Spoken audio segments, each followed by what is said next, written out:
Singapore, the United States is willing to work with China on a results-oriented relationship, but Beijing's actions in the South China Sea call into question its intent, and the Pentagon will compete vigorously if needed, U.S. Defense Secretary Jim Mattis said on Saturday, June 2.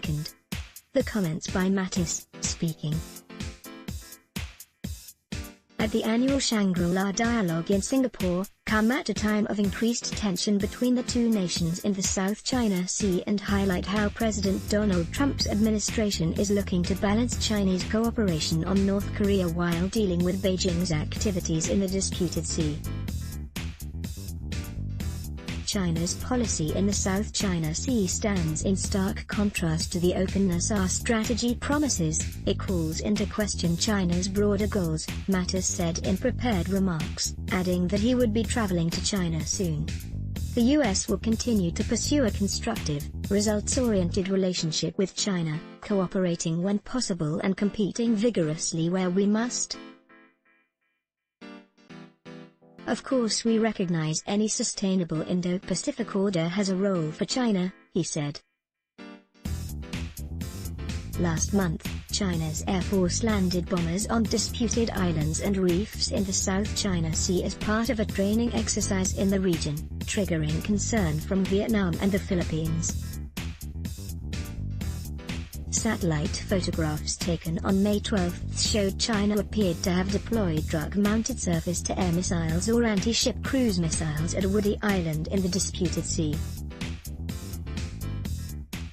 Despite China's claims to the contrary, the placement of these weapon systems is tied directly to military use for the purpose of intimidation and coercion, Mattis said. Reuters first reported that 2 U.S. Navy warships sailed near South China Sea islands claimed by China on Sunday. While the operation had been planned months in advance, and similar operations have become routine, it comes at a particularly sensitive time and just days after the Pentagon disinvited China from a major U.S.-hosted naval drill. Mattis said this was just an initial response. He also reiterated that the Pentagon was committed to working with Taiwan to provide articles and services needed for its self-defense, comments that are likely to anger China. China's hostility towards self-ruled Taiwan has grown since Tsai Ing-wen from the pro-independence Democratic Progressive Party won presidential elections on the island in 2016.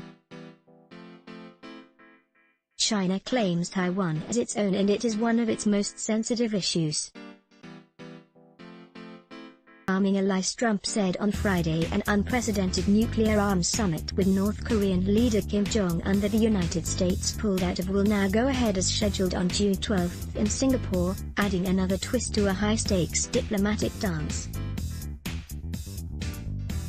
Mattis only made a glancing reference to North Korea, reiterating that it was a diplomatically led effort and the objective remained the complete, verifiable, and irreversible denuclearization of the Korean peninsula. He did, however, seek to calm nervous allies in the region. South Korea and Japan have expressed concern that Trump may put U.S.